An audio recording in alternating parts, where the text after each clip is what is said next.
What's up, you guys? It's Simon. Welcome back to my channel. I'm sorry if my voice sounds a little bit weird in this video. I'm filming literally immediately upon waking up, so if I sound like hoarse or quiet or anything in this video, sorry. But basically, as you can tell by the fact that I'm talking directly to you, today's video is going to be a tutorial, and that tutorial is how to draw mouths, lips, whatever. I've gotten questions about this on both my TikTok and YouTube, so I figured I'd make a little video for you guys. I consider the way I draw mouths to be kind of a confusing-ish subject. Not that I draw them confusingly, but because they're simple in the way that it's hard to explain. So I'm gonna do my best. Hopefully me just slowly drawing it in general will help you guys to figure out how I do it, but I'm gonna try my best to explain it as much as possible. So the first thing that I do is I always draw the corners of the mouth, and in order to draw the corners of the mouth, obviously I have to think about the expression that I want my character to have. So again, just like with the face tutorial, you might want to have references, or if you don't want to work from reference, which is totally fine, you don't have to work from reference as long as you've worked from reference enough to know how to, like, there's this thing that says, like, in order to like stylize things, you have to learn how to draw them realistically first, which sounds annoying, I know, and some people have argued that you don't have to, but I really would recommend that you do so, because it's really good to know where things are supposed to go, because that will help you stylize it and move things to, wherever you want to do it. But basically just have some form of expression or something like that in mind, because that will help you when you're drawing the overall shape. So the next thing that I like to keep, or I'm gonna start a little list up here. So 1, keep in mind your expression. And then 2, when it's my style specifically, I try to think about the aesthetic of the character, and that is because I draw lip shapes in a lot of different ways, because people have a lot of different lip shapes, but also just because when I'm drawing characters, I don't draw my own OCs very often. I'm a very bad OC parent, but that means that most of the time I end up just drawing like random illustrations, or like characters I'm only ever gonna draw once. So I try to think of like the aesthetic for this person, the vibe that they give off, and that will help me determine like the lip shape. So if I'm gonna draw somebody that's like super like Instagram beauty influencer thing, I might draw like more detailed lips. If I'm gonna draw somebody that's a little more casual or maybe alternative, it'll be a little simplified. Just stuff like that. So I try to keep in mind the aesthetic, the personality of the character. So then the next thing I do, obviously, like I said, is I find the corners of the mouth. So let's say we're drawing somebody that's like happy. So I will write that down, and I don't obviously write the expression down. This is just to show you guys. So if I'm drawing somebody that's happy, I start with the corner of the mouth in sort of like a teardrop shape. So if I were to draw it like on a larger scale, it's gonna look something like that, but make it very, very small. So it's kind of like a sideways teardrop, if that makes sense. And then the next thing that I do is I sort of just let my hand guide me, and I don't really know if this is due to muscle memory or if it's just my brain working for me, but I don't think very much during this part. I just try to let my hand do whatever it wants to do in order to make what would be considered kind of like the bottom of the top lip. So if we were to draw, I'm just gonna draw a little mouth to explain what I mean. So I just kind of do this and that. So obviously this would be teeth, right? So this would be the bottom of the top lip that I drew first, and then I might add a top lip and a bottom lip. I might not have any lips at all. I might just stick with just the teeth in some cases, and I'll show you guys some examples here very soon. But basically I just let my hand kind of guide what would be the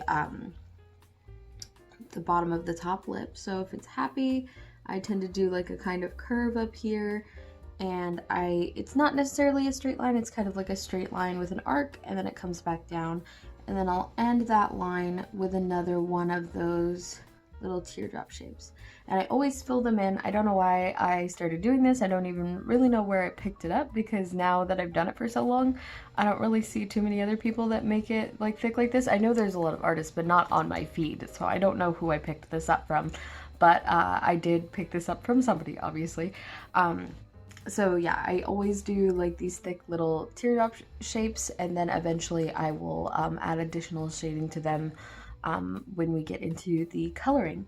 But the next thing that I'll do is I'll kind of decide, okay, do I want there to be teeth showing? Do I want it to just be lips? Do I want it to be, you know, how am I gonna push this expression more? So since this is just like kind of base happy, I'm just gonna draw the bottom lip. And usually for the bottom lip, like 9 times out of 10, regardless of how detailed I'm making it, it's gonna be some variation of just an arc. Again, I might like make it more square if I'm doing something like crazy detailed, or if I'm drawing somebody that has like more rectangular features, things like that. But like 9 times out of 10, I'm just gonna go like this, and I'm not gonna connect it to the corners of either of the mouth. Sometimes I do, but most of the time I'll start from like down here, and I'm trying to get an angle that you guys can see it pretty well.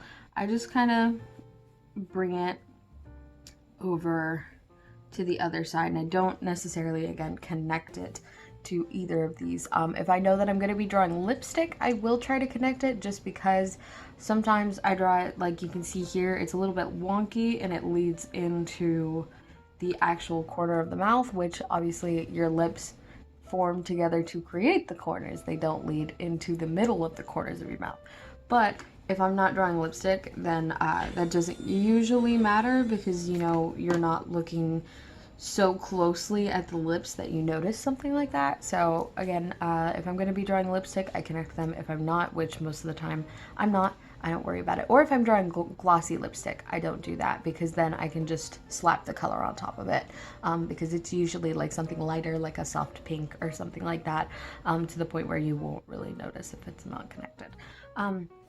And the next thing I do, the top lip, is where things get a little bit more complicated. So this is the thing that I change the most often. A lot of the time, I really will just put another sort of roundish shape on top and call that a pair of lips, which obviously you can totally do that. I do it most of the time, but sometimes I'm gonna put in this little arc shape, so that's where your cupid's bow would be. And I don't do this very often, because I almost always have this shape looking really weird.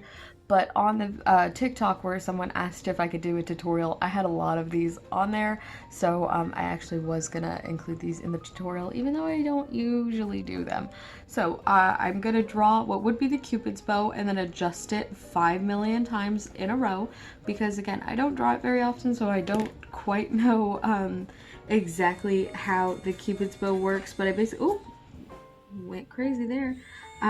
I just try to draw it in like a little bump, you know, not like crazy, not like a freaking V or anything like that. You could do it like that if you wanted to. If your style is like incredibly stylized, you're welcome to do that.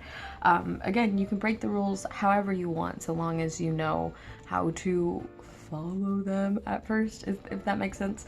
But I just try to do a little arc, and then I'll take my cupid's bow shape, and I will sort of create it again, but on like a smaller scale. So I'll just make like this sort of half curve shape. So rather than going like this, it'll be more like this. And then I will take that, and I will again connect it to the lips. And then I might stretch this out a little more if I feel like it didn't quite, you know, go to the lengths this way that I wanted it to. And then I will bring it over this way again and add another corner, and of course add in the bottom lip. So again, this is kind of why I don't draw this very often, because sometimes it can really look strange with my style. But I know, for an example, my iPad is away from me, so I cannot show you. But if you have seen my Etsy shop, oh, actually I have a sticker. Here, let me find it. Stickers.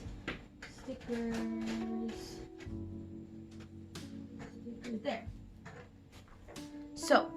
It's kind of hard to tell because her lipstick is black, but I'm gonna bring it up as close to you guys as I possibly can. But you can kind of see that she has like that arc shape to her lips. Is it gonna focus? No? Okay. Hopefully you guys can tell. If not, this design is on both Etsy and Threadless, so you can see it a little bit better. I do need to post it on Instagram because I haven't shown you guys there yet. But she has this little arc shape, but I also have, again, the sort of round top lip shape as well. So again, you just kind of like mix and match features to your liking. And again, with lips, I really just try to let my hand do whatever it thinks it needs to do once I have an idea in my head for what vibe I'm going for. So if I'm going for a smirk, I almost often will draw the corner of the mouth, and then I'm gonna draw it straight, and then it's gonna come up like right here, and then it's gonna come into this. So this looks strange, but then I add in the teeth, and this is a really shaky version of it, but it basically kind of looks like a smirk, and it will make more sense when it's connected to a face. So I'm gonna sketch out a face with no lips, and then I'm gonna come back to you guys. Okay, so now we have our little character sketch. I just tried to draw somebody who's like a little bit like stern, almost like a jerky type character, somebody who's definitely gonna be really smug. So again, this is where we come into the fact that this is the expression, you know, they're a smug character, and the aesthetic is kind of like, I would say, like almost like a mix between like those big jock but also like kind of sort of punkish characters like Duncan on Total Drama Island, something like that. That sort of vibe to this guy. So then what I'm gonna do is I'm gonna draw, again, the corner of the mouth, and you can have it pointed downwards if you're going for a more like negative type illustration. So if you'd rather him be sort of like scowling, then I would necessarily say that it would be like a downward type thing.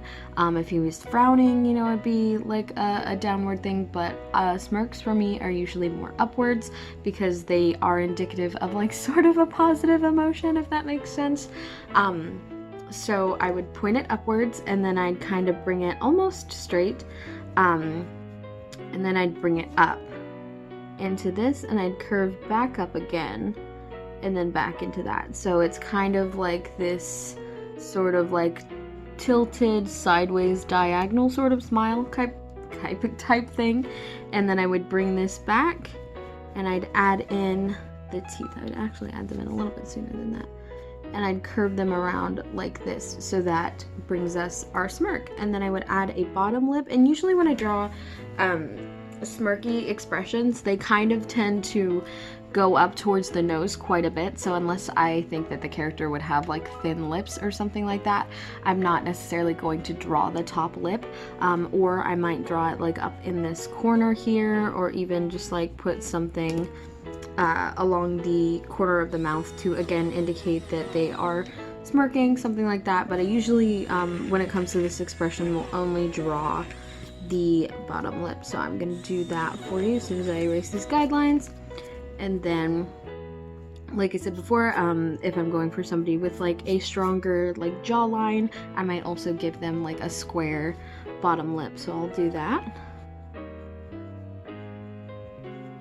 And then there you go. There are a pair of lips. So the last thing I want to talk about is how I color them, and that is the easiest part of this entire thing, because I don't really do a lot of mega shading on my lips. So some people might do like all of the little creases and the lines and stuff, but I really just do a base color and then shade some of the corners. So I am going to show you guys how to do that. I'm going to draw a little basic pair of lips again.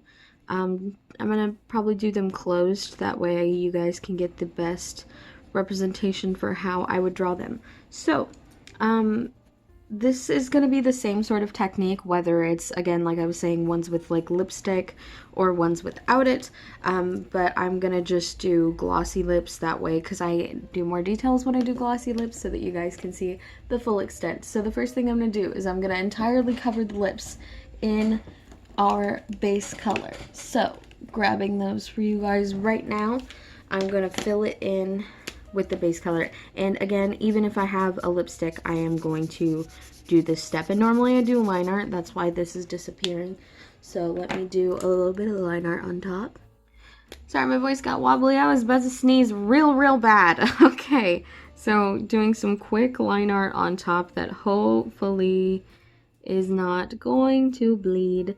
And normally, like I said, I do line art with like pencils, but sometimes if I do line art, I will do like microns, or I will also use these Tombow pens. If you guys want to see the best usage of these, check out my Inktober, because I use them a lot during that time. They have this really like flexible nib that I like a lot. I've been using these for a really long time, like literally at minimum 3 years. When I first started my Instagram, I went and got a bunch of art supplies, and one of those was these pens. They're like $7 at Hobby Lobby. They're great. I really like them. So oh right, top lip, need to line that.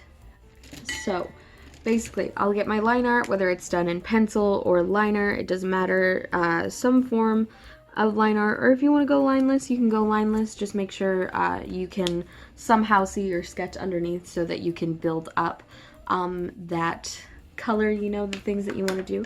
So the next thing that I'll do is I won't shade inside the lips at all, because I'm going to save that for the lipstick color. If I am not doing lipstick, even then, sometimes I don't shade them. I just leave them very plain.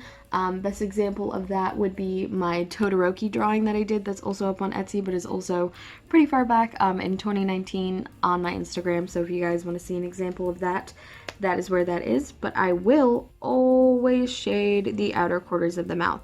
I didn't start doing this until I think like a couple months ago, and I just fell in love with the look like instantly. I felt like it added a lot of dimension, and this is just me blending that color out, because sometimes I'll leave it straight if I feel like it needs a lot of depth, but sometimes I will blend it out if I feel like the color that I use is a little too harsh, or if the depth is a little much.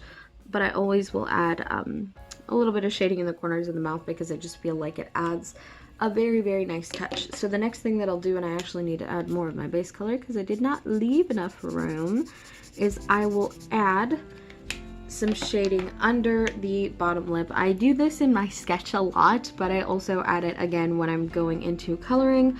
I just add it in sort of like a triangular shape, and sometimes I'll completely fill it in, like I'll make the actual shape and then do this, and then sometimes I'll just feather it to the side depending on how soft I want it to be. If I want something with very harsh lighting, I'm gonna do it like this. If I want something very soft, I might feather it. So that is the extent of that. If I'm not gonna be adding lipstick, 9 times out of 10, this is what it's gonna look like. However, if I do decide to add lipstick, sometimes I'll take, like if I'm drawing like characters that I don't feel like would be wearing makeup, I might take like the color that I used for the blush on the face and put that over the lips, and maybe add a little bit of gloss for like shine, because your lips are naturally shiny. They're not matte. You know, you're always licking your lips whether you think you're doing it or not. So there will be a little bit of shine there. Or if I'm doing lipstick, which I am going to do, I'm gonna pick a color. And for glossy lips, I almost always go with a pink. There are like colorful glosses, but unless I'm doing somebody that's like alternative, like the witch character, I did black glossy lips. I usually will go with like a pink, but if you want to go with like neon blue, you're allowed to do that. I would recommend going in with a very light blue, not something too light. So for example, I used E11 for this. I would not say to go in with something like BG11, which is just this very light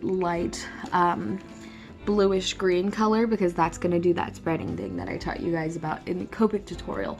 So if you're going to go with a bright blue, you probably want to go with something still light, but something like BG 53 or 45, and then bring in your dark, you know, like neon cyan blue if you want to. But you want to have a lighter color first so that you can blend that with your skin tone, because glossy lips, don't have a sharp edge to them most of the time. They are soft and feathered at the ends because gloss tends to travel. So I hope that makes sense.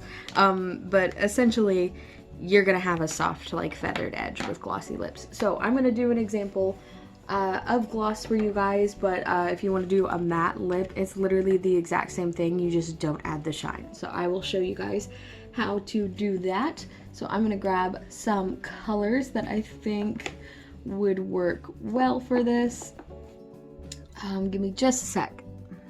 So here are our colors, just RV13 and RV14. So what you're gonna have is at minimum 2 colors. You might need a third if you blend things too horrifically or if your colors are too close together. But because I'm looking at my swatch chart and I can see that there's enough of a step between 13 and 14 that they will blend together, but also that 14 is enough of a shade, I'm not worried about a third color. So I will take RV13 and I will cover it completely with this RV13 color. And again, just make sure that your base color will either layer over your skin tone or is close enough in tone to your, or not tone, but in like hue level. You know, you don't want it to be too light. You want it to be similar in opacity. I don't know, that's really hard to explain because they're different colors, so it's not hue, but the same level of light versus dark. I don't know. You want to make sure that it layers over it without looking weird. Obviously, we've done that here. So the next thing that you do is you take your darker color and I go under the entire top lip, but I only cover the bottom lip on here. So that I will sometimes leave, like, again, as a harsh shadow, or sometimes I might blend it out. And I just want to kind of give it the illusion again that the top lip is sitting on top of the bottom lip. And then I will color in the corners on both sides of the lip. And then that's pretty much what I do, unless there is a crease in the middle. So I'm gonna magically, wow, that was not correct, magically create one right now. A crease. All of the sudden there is a crease now, and obviously it doesn't look the best because it's not what's intended to be there, but if there's a crease on both sides, I will add you know, I'll just follow the line that I've created and darken it up and then blend it out a little bit. And I don't usually go towards the top of the lip because that's what I'm gonna save this for, but I try to bring it up at least a little bit, so that, again, it does give the illusion of like a little bit of depth. So there we go. That's how it would be for matte lips. And then when it's glossy, I just take my base color and I might blend out the edge a little bit here. And sometimes it's going to be a little bit of a brat when you blend it out, but just keep going. Try to bring it in here if that helps, because you, again, you don't want that weird streakage problem. So kind of bring it towards the edges if you want to, or you can choose not to blend it out if you don't want to. You know, again, it's your art. You can do whatever the heck you want with it. And then I might darken up the crease again, because sometimes if you let your base color sit for too long, it be trying to streak on you, and you don't really want that, so you have to blend it out. So add that again, and then finally just add gloss literally wherever. I usually like bunch it up around the bottom of the lip and then add a little bit towards the top lip. I don't know what possesses me to do this, but I will create like whatever shape I want. It can be squares, it can be circles, it can be little lines, it can be like a heart monitor. Like, you can do whatever you want in order to create this glossy effect. And then I might do something like that and let it sit there until it doesn't look super thick anymore, and there's your gloss. You might want to you know, add your original base color, so this RV13 over top of it again, but you have to make sure that it's completely dry before you do so. And the reason that you would layer over on top of it is just because, you know, not all of the time are your highlights going to be pure white. So if you have like a very pigmented lipstick, say that it's like super hot pink like ours is, the highlight, the lights of that are probably going to be like a pastel pink or something like that. I know for the sticker, I ended up going with like a sort of lavender bluish light to highlight the lips rather than pure white on black, because obviously that's super dramatic. But you know, if you're in like a ring light or something, maybe it will be pure white, but in natural lighting and stuff, it's probably more likely going to be closer to the hue of your actual lipstick. So I'm going to, I think this is dry. Yes, so I'm going to go back over it with that. And you can see that it darkens it up, but it still looks like a nice highlight. And I might add some white in there again if I feel like, you know, I want something to have like at least a little bit of drama. But that's essentially how I color them, no matter what. If I'm doing matte lips, if I'm doing this shape, if I'm doing this shape, that's essentially how I would color the lips. So I hope that this tutorial made some form of sense to you guys. Like I said, it's one of these things where it's kind of hard to explain because the way that I do it is I just do it. So I hope this made some semblance of sense to you. I hope this helped you in some way, shape, or form. Like I said in the last video, I hope like if you guys have any tutorials that you guys want me to do, whether that be like, you know, a nose tutorial, eyes, eyebrows, ears, you know, whatever, I hope this was helpful. I can't do teeth because I'm still learning how to draw teeth myself. I literally just do, you know, the Steven Universe bean mouth and then do that. Or I might, like, if I'm drawing something like this and there's a lot of teeth showing, I might pull something like that. For example, the Ralph that I did, if you guys saw on Instagram, I just did something like this because I had canon that he has a tooth gap, because I just love teeth gaps and I think they're adorable. So I will just draw this sort of lip shape, and then I do this, and boom, it's a tooth gap. Kind of SpongeBob SquareBob. So, oh my god. SpongeBob SquarePants look, but I think it's cute. SpongeBob SquareBob. Okay, this video is over. Alrighty, so here is the end of our mouth tutorial. I hope that it was very helpful for you. If not, I am so sorry. I will probably be making a new, like, sort of cohesive face tutorial eventually in the future. I think I actually did do a face tutorial, but like I said, if you guys want me to do, like, more in-depth tutorials on different features, like eyes, I do have an eye tutorial on my channel, but it is very old and very non-accurate now. But yeah, if you guys want to see any sort of tutorial on specific features, let me know. That's something that I definitely would be willing to do, although I don't think that I could do an anatomy tutorial just yet because I also don't know what I'm doing. But that being said, thank you guys for watching this video. I do want to give a quick shout out to my patrons, Elise Thompson, Duran, Mandy, Schleeps, Puppy Paws, and Created by Twins. You guys are the best. Thank you so much for continuing to support me every single month. I hope you guys are excited about all of the new things coming to Patreon. I also hope you guys are excited for all of what's coming in the new year. Obviously, there will only be 2 more videos for November, and then December may or may not have a video. We'll have to see about that. But if there's anything you guys want to see video-wise, definitely let me know in the comments down below so that I can start working on stuff for January and start, you know, playing with editing, like I said, and all this other stuff. But anyways, I hope you guys enjoyed. I love you guys so much, and I'll see you all in the next one. Bye.